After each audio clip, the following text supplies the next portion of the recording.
4 గులాబీలు ఒక చెట్టువే అయినా 2 ఒకలా పూసినాయి, 2 ఒకలా పూసినాయి. ఈరోజు అన్నమును సగ్గుబియ్యం కలిపిన పరమాన్నం వండుదామని చేస్తున్నాను. సగ్గుబియ్యం ఉడికించడానికి ముందుగా వాటర్ మరిగించుకొని అప్పుడు సగ్గుబియ్యం వేసుకోవాలి దీనిలో, లేకపోతే అన్నీ అంటుకుపోయినట్టే.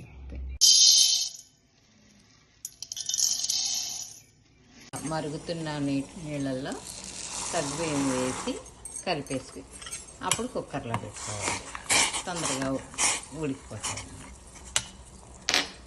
ఈ ఉడికించిన సగ్గుబియ్యం అన్నము పాలల్లో వేసి ఉడకపెట్టి బెల్లం పాకం కూడా తీసి బెల్లం పాకం కలుపుకొని నేతిలో వేయించిన జీడిపప్పు వేసుకోవాలి.